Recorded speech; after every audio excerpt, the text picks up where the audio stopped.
Alrighty. They're amazing. So what are we talking about today? So conference yesterday, obviously a million wonderful things about it, but what really kind of struck me is President Nelson went through all the temples. Like, all of them were these, other than,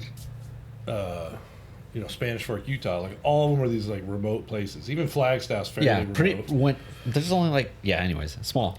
So one of them he called off was New Caledonia, and my kids are like, "Where's that?" I'm like, "I think that's in the Pacific somewhere."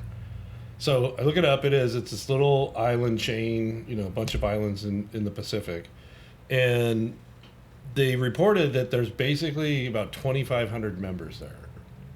So there's fewer members in that country than are in our stake, in whatever 4 square miles stake, and they're putting a temple there. And to me, if you were running the church like a business, like, people that accuse the church of, it's, this massive business with billions of dollars and blah, blah, blah, blah.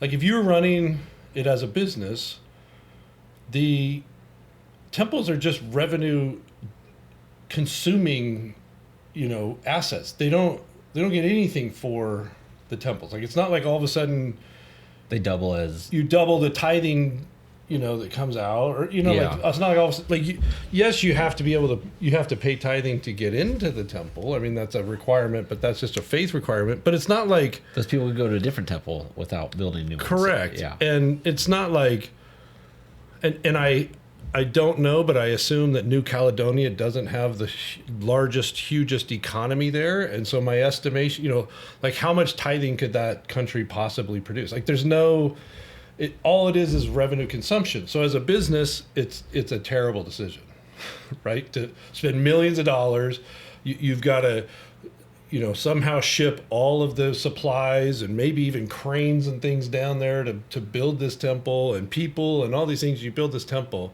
for 2,500 people. But at the same time, that's the beauty. That's, to me, that's just part of the testimony that it is about an individual person being able to make an individual covenant with God. That's what it's all about. It's not about, growing the church or this or that or numbers or anything like that. It's about how can we get that one individual that's in New Caledonia that needs, that 12-year-old kid that needs to be able to go and do baptisms for the dead and change their life because they feel the Spirit in the temple. And anytime I think, obviously around here we have, huge temples that you can go any time of day and there's 50 people in every session, and, but I just, to me, whenever I hear, when I was thinking about that, I'm like, how cool is that we're putting a temple in these small areas that don't serve a ton of people. And it's not about serving a ton of people. It's about serving that individual person. And we want to make sure that everybody has that. I don't know. That's pretty cool. Well, and I wonder how many temples are actually under construction versus available to go through right now. I feel like there's probably I have no idea. I'd have to run the numbers, but there's 100 plus. So, it's like 100. My brother-in-law Ryan was saying last night 120 or 140 or something that are under construction now, or announced or under construction. So that's a huge it's crazy effort. Think about all the people that it would take.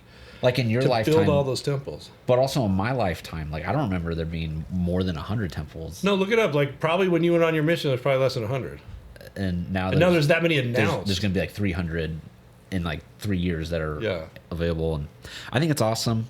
I get people that are you know what, I do, and I don't get people that are like, hey, you should do this with the money and the finances and all this, because it's in one hand, we're 0.5% of the world population. Yeah. And you're supposed to solve world hunger. Yeah, right. And then it's we're just 0.5, and then it's what about everyone else? And it's we do our fair share. We donate so much time and service and all this. Yeah. And so, yeah, I think it's good that it doesn't make sense from a financial standpoint. Hey, this is more important than making sense financially. Right. You'd have to take, if you're saying, the church is just these, brilliant businessmen that have made great investments, and it's all about, it's not about investments. The investment is in people. Yeah. I saw this when, so I don't remember what year it was when the Gilbert Temple was dedicated. So it probably like 2000. I want to say like 2014. 15. I got married in 15. I think it was 14, 13 or 14. You were in Gilbert, or did you do it in Mesa? We got married in Gilbert, and everyone else in my family for like generations have all been married in Mesa in like the same room. Mesa was closed, or no? No, it was open, but it just Gilbert.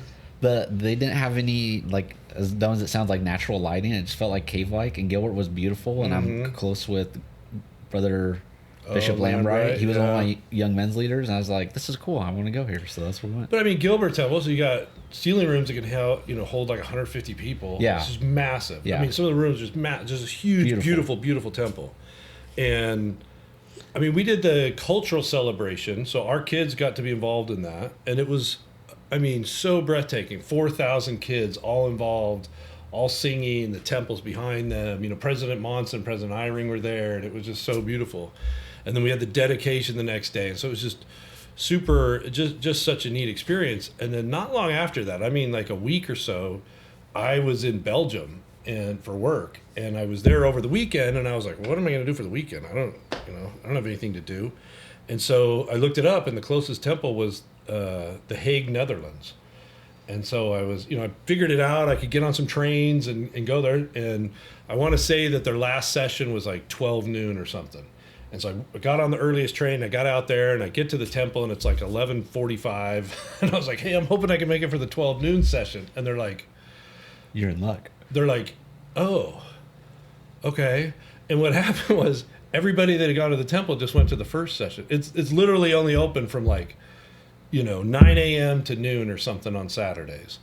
And so there was this one like a couple of families had come to go to the temple, and they had done their session, and now they were basically thought they were closing up. And then I showed up. And so they asked the families, and one of them, the husband and wife, were like, yeah, we can do another session. So they stayed so that I wasn't the only one in the session.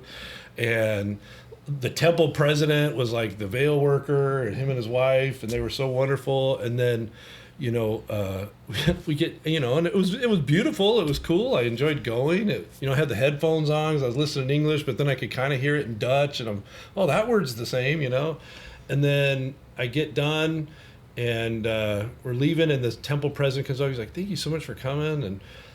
And he and I were talking, and he's, where are you from? And I'm telling him, and I was like, yeah, we just had the cultural celebration. We had 4,000 kids. And he's just like, I can't even, I mean, think about, we have more kids in this cultural celebration than New Caledonia has members in their whole, and just the massive numbers, and he's just like blown away, and I was like, yeah, the dedication, we had three different dedicatory sessions, and I actually got to go into the temple, but it was so big, I was just sitting in the break room, anyway, so we had this great conversation, and then him and his wife give me a ride to the train station. I'm just riding in the back of their car, and it was just so cool. But then, you think about it, it's like, here's this massive, my one experience, this massive temple, hundreds of thousands of people that it impacts, and then literally, I go to The Hague, and that temple was open for one person, for me. It stayed open for me. And, so to me, I just love the fact that although we look at it and, we talk about these grandiose things and how the church is just growing exponentially, and it's so amazing that the massive universality of everything, that it's getting so big and everything, but at the same time, it still has the capacity for an individual experience. And that's what it's all about. I mean, that's why you build the temple in New Caledonia, is for an individual experience. It's not about the masses. Even the Gilbert Temple, it's built for you and me to go have an individual experience. As large as it is, it's about something small. So it's beautiful. Anyway, I loved hearing that. So yeah, maybe someday I can go to the New Caledonia Temple and check it out. Go to the open house. Dude, maybe you can go on like a cruise, and then that'll be like one of the stops. Who knows? Alrighty.